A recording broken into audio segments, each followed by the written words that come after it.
vitamin yang dibutuhkan saat pandemi kayak gini untuk meningkatkan imunitas tubuh adalah vitamin D. Tapi memang sekarang kayaknya susah banget ya kalau mau mencari suplemen vitamin D di mana-mana. Aku juga ngerasain nih Dokter Haikal. Betul Nyari banget. kalaupun ada kayaknya harganya mahal banget. Iya. Tapi kira-kira ada nggak sih Dok sumber alami yang bisa untuk meningkatkan vitamin D di dalam tubuh? Nah, sebetulnya Intan ya, memang kalau masyarakat kan taunya vitamin D ya. Tapi kalau suplemen itu namanya vitamin D3. Nah, kita mesti tahu nih apa sih bedanya. Di tengah kita sudah ada Dr. Feni Nugraha, spesialis gizi klinik. Siang dok, pagi dok, apa kabar? Pagi Baik, dokter. baik, sehat. Nah dokter, ini kan banyak banget ya dokter ya vitamin-vitamin D yang beredar tuh, ada vitamin D2, ada vitamin D3. Sebenarnya ini bedanya apa dok? Dan yang kita perlukan tuh vitamin yang mana? Ya, jadi memang vitamin D ini bentuknya ada vitamin D3 dan juga vitamin D2. Nah, jadi keduanya ini sumbernya memang berbeda. Nah, kalau misalnya vitamin D3, kalau dari makanan sendiri memang sumbernya lebih ke protein hewani.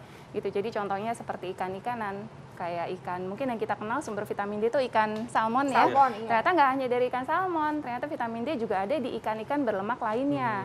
Contohnya nih kayak ikan mas, kemudian ikan kembung, ikan tongkol, ikan sarden, itu juga mengandung vitamin D. Jadi gitu. ikan mas juga mengandung vitamin D dok ya? Iya, benar. Ya, mengandung vitamin D, tapi mungkin dengan kadarnya yang berbeda-beda untuk setiap ikan. Nah, lalu contoh vitamin D3 ada pada kuning telur, ya. Memang pada kuningnya, tidak putihnya, kemudian ada pada hati sapi, dan juga ada produk-produk yang difortifikasi dengan vitamin D. Nah, contohnya seperti susu ini nih, gitu. Sering sekali si susu ini ditambahkan atau difortifikasi ke dalamnya. Dok, ya? Ya, jadi fortifikasi itu ditambahkan vitamin D ke dalamnya. Nah, Dok. sedangkan yang vitamin D2 tadi, nah D2 ini sumbernya lebih ke tumbuhan. Contohnya yang tinggi vitamin D2 adalah jamur, gitu.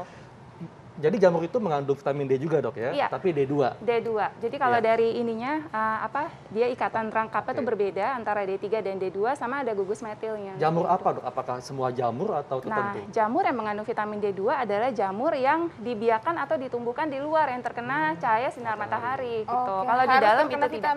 Matahari. Iya, karena di jamur sendiri ada namanya ergosterol, di mana dia akan aktif menjadi vitamin D2 kalau terbantu dengan UVB dari matahari. Oke, nah dokter, ini berbicara mengenai sinar matahari nih dok. Orang kan banyak banget yang akhirnya sekarang berjemur.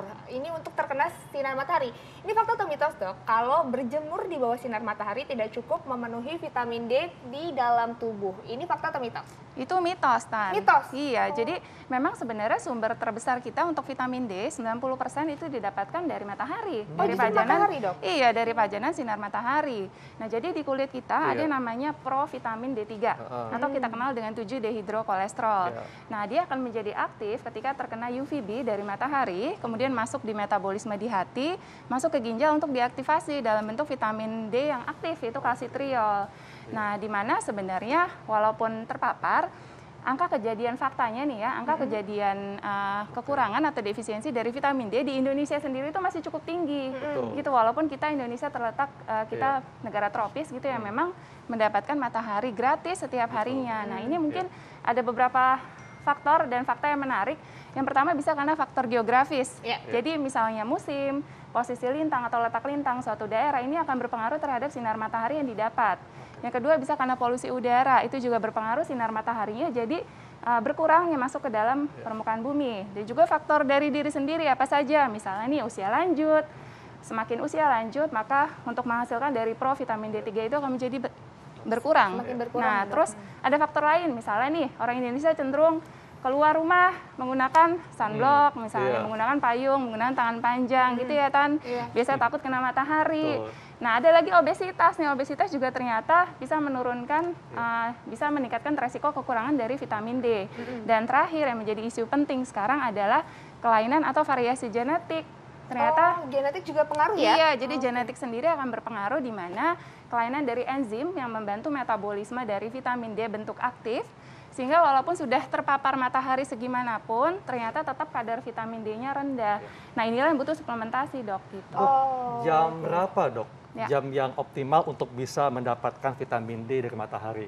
Nah, untuk jam optimalnya sebenarnya kita kan perlu mendapatkan UVB ya dari matahari. Nah, ini mungkin boleh dilakukan sekitar pukul 9 hingga 10 pagi, sekitar 5 sampai 15 menit.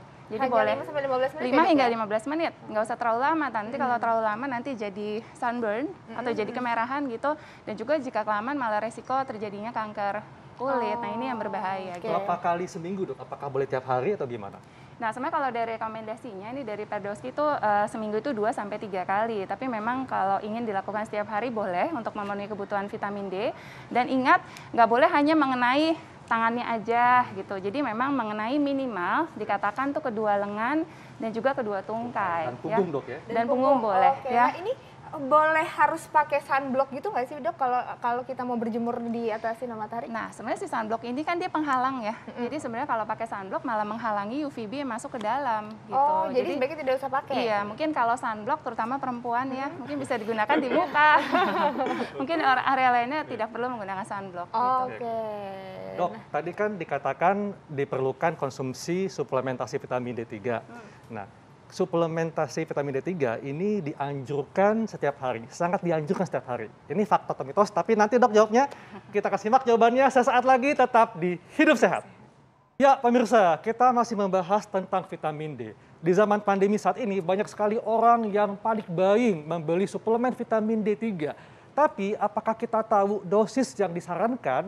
Nah, dan apakah kita sebaiknya mengkonsumsi vitamin D setiap hari? Atau boleh selang-seling. Nah, kita akan masih bertanya nih dengan Dr. Feni. Dok, tadi ada pertanyaan, konsumsi vitamin D itu sangat dianjurkan setiap hari, dok. Ini fakta atau mitos? Konsumsi vitamin D dalam bentuk suplemen. Vitamin D3, suplemen. Suplemen ya. Nah, ini sebenarnya fakta, dok. Jadi fakta, dok? iya, jadi sebenarnya mengingat walaupun kita terletak tinggal di negara tropis yang memang dapat matahari gratis setiap harinya, tetapi memang jika dilihat faktanya nih, angka kekurangan atau defisiensi vitamin D di negara Asia termasuk Indonesia ini masih cukup tinggi. Gitu. Nah, jadi inilah yang memang direkomendasikan sebenarnya kalau mau pasti boleh memeriksakan terlebih dahulu kadar vitamin D-nya di dalam darah untuk tahu nih berapa dosis suplementasi yang tepat. Nah, dari angka kecukupan gizi sendiri dari vitamin D ini adalah sebesar 600 IU untuk usia dewasa hingga usia 64 tahun, sedangkan usia 65 tahun ke atas ini sebesar 800 IU atau international unit gitu. Berarti itu udah cukup ya dok ya untuk dikonsumsi sehari-hari? Itu untuk AKG-nya. Nah, yang pertama perlu diingat adalah dari berjemur, karena 90% ya sumbernya dari matahari. Kedua, ya boleh tambahkan bahan makanan sumber vitamin D walaupun berkontribusi hanya sekitar 10 hingga 15%. Nah, lalu periksakan kadar vitamin D di dalam darah. Ketika tahu mengalami kekurangan atau defisiensi, nah perlu ditambahkan pemberian suplementasi gitu. Dok, tadi dikatakan bahwa jumlah dosisnya untuk dewasa itu 600 IU. Ya. Tapi kan di zaman pandemi ini kita membutuhkan sistem imun yang kuat dan itu dapat dibantu oleh vitamin D. Nah, apakah boleh ditambahkan dosisnya, dok? Nah, atau cukup 600 tadi? Ya, ditambahkan dosisnya boleh, tentu saja. Nah, tergantung tadi yang dijelaskan, tergantung dari hasil kadar vitamin D dalam darah. Nah, sebenarnya hingga saat ini batas atas aman untuk berapa sih konsumsi vitamin D yang direkomendasikan untuk atas amannya itu memang masih belum ada. Tapi beberapa ada yang mengatakan ini dari Endocrine Society, itu boleh batas amannya hingga 10.000 IU per hari gitu. Nah, jadi mungkin sekarang masa pandemi banyak sekali yang ketika diperiksakan kadar vitamin D-nya ternyata sangat-sangat kurang, ya sangat kurang. Jadi defisiensinya itu berat, di mana memang membutuhkan lebih dari si 600 hingga 800 IU. Ya tergantung, ada yang bisa diberikan 1.000 IU per hari, ada yang 2.000, atau bahkan bisa sampai 5.000 jika terbukti memang terdapat kekurangan yang sangat defisit. Nah dokter, tapi itu aman ya dokter kalau kita konsumsi setiap hari, nggak ada menimbulkan efek samping dengan jumlah yang mungkin 5.000 IU atau 1.000 IU atau lebih dari itu?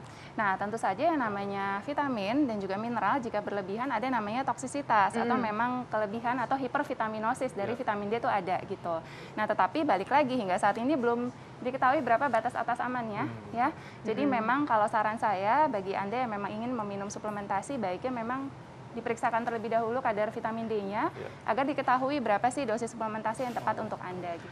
Oke, nah dokter, ini perlu nggak sih dok ada perlu vitamin-vitamin lain lagi untuk meningkatkan imunitas tubuh atau hanya cukup dari vitamin konsumsi suplemen vitamin D3 itu aja? Nah, untuk meningkatkan imunitas tentu saja ada beberapa vitamin dan juga mineral yang lain yang sifatnya memang antioksidan, meningkatkan daya tahan tubuh. Apa saja? Contohnya seperti vitamin C, kemudian yang sifatnya antioksidan vitamin E.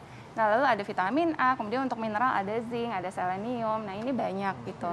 Jadi memang yang menjadi isu penting ya sekarang memang sudah banyak penelitiannya dan terbukti terhadap pandemi ini, terhadap COVID, ini adalah si vitamin D gitu. Dok, memang kalau kita membeli suplemen vitamin D kan cukup mahal dok ya, dan juga mulai langka nih. Kemudian juga daging atau ikan salmon kan juga cukup mahal dok. Dan masyarakat tuh taunya tahu tempe dan juga kacang-kacangan katanya dapat membantu memenuhi kebutuhan vitamin D. Ini fakta atau mitos, Dok? Nah, itu mitos, Dok. Mitos, Jadi, Dok? iya, kecuali kalau memang dilakukan fortifikasi ya, ditambahkan gitu. Memang ada beberapa yang ditambahkan vitamin D di produk makanan. Nah, tetapi memang si tahu tempe dan kacang-kacangan memang dia lebih ke sumber kalsium, Dok. Gitu. Jadi mungkin si vitamin D tersebut sifatnya itu perannya adalah untuk meningkatkan penyerapan dari kalsium. Jadi keduanya ini sama-sama berfungsi untuk tulang memang. Nah, sebenarnya kalau bahan makanan sumber dari vitamin D kalau dari tumbuhan lebih ke jamur, Dok. Yang tadi dijelaskan. Jamur ya? Iya, terutama jamur yang tumbuhnya di luar. Contohnya mungkin seperti jamur portobello, maitake gitu yang tumbuh di luar, itu memang tinggi akan vitamin D2 gitu. Nah, dokter, ini kan kayak aku juga ya, Dok ya, selalu beranggapan kayaknya kalsium sama vitamin D itu adalah dua hal yang sama. Nah, ini memang ternyata beda ya, Dok, antara kalsium dengan vitamin D. Iya, jadi vitamin D itu memang termasuk vitamin larut lemak. Dia temannya sama vitamin A, vitamin E, vitamin K. Nah, sedangkan kalsium ini memang berbeda, dia termasuk mineral.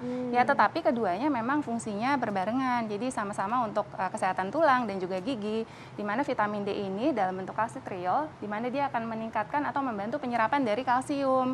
Gitu. Jadi keduanya bersamaan gitu. Tetapi memang dua ini berbeda. Oh, dua hal yang beda. Oke. Dok, tipsnya dok untuk masyarakat yang mungkin kesulitan nih untuk mendapatkan suplemen vitamin D3 dan apa yang dapat mereka lakukan untuk bisa mendapatkan vitamin D dan untuk misalnya selain sinar matahari, Dok, apa saja? Oke, jadi selama pandemi COVID-19 seperti ini memang kan kita membutuhkan imunitas tubuh yang baik, daya tahan tubuh yang baik. Nah, salah satunya adalah dengan konsumsi makanan yang sehat tentu saja. Jadi yang pertama dipikirkan adalah kita harus mengkonsumsi makanan yang lengkap, bernutrisi, bergizi seimbang, penuhi kebutuhan si zat gizi yang makro, terutama karbohidrat, protein, lemak, dan juga pilih yang sehat. Lalu cukupi kebutuhan zat gizi mikro, diantaranya adalah vitamin dan mineral. Nah, isu penting saat ini kan untuk imunitas, terutama selama pandemi adalah vitamin D. Betul. Di mana sudah banyak penelitian ternyata pasien yang terinfeksi COVID-19 dengan kadar vitamin D yang rendah memang meningkatkan resiko gejala, komplikasi, dan juga risiko mortalitas atau kematian memang lebih tinggi. Dikatakan udah ada penelitian ini di Indonesia, dikatakan 10 kali lebih tinggi pada yang mengalami kekurangan vitamin D dibandingkan dengan yang normal. Nah, jadi yang pertama, memang sumber vitamin D 90% itu dari matahari.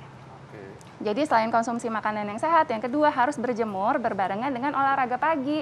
Gitu, pagi sambil olahraga sambil berjemur. Jam berapa? Jam 9 hingga 10 pagi, sekitar 5 hingga 15 menit. Mungkin bisa mengenai areanya yang lebih banyak, kedua lengan, kedua tungkai, atau punggung juga boleh. Itu yang pertama. Yang kedua, boleh ditambahkan dengan bahan makanan sumber vitamin D, tapi memang ini berkontribusi kurang lebih 10 hingga 15%. Tidak hanya dari ikan yang mahal, ya.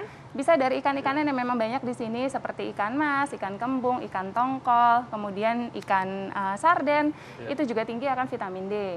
Dan juga kalau terbukti memang terjadi kekurangan atau defisiensi, nah tentu saja ini boleh diperiksakan kadar vitamin D-nya, nah ini baru boleh ditambahkan pemberian suplementasi. Jadi intinya vitamin D itu murah, Dok, ya, dari matahari dan juga dari makanan, ya. Oke, makasih banyak, Dokter. Baik, Dok, terima kasih informasinya.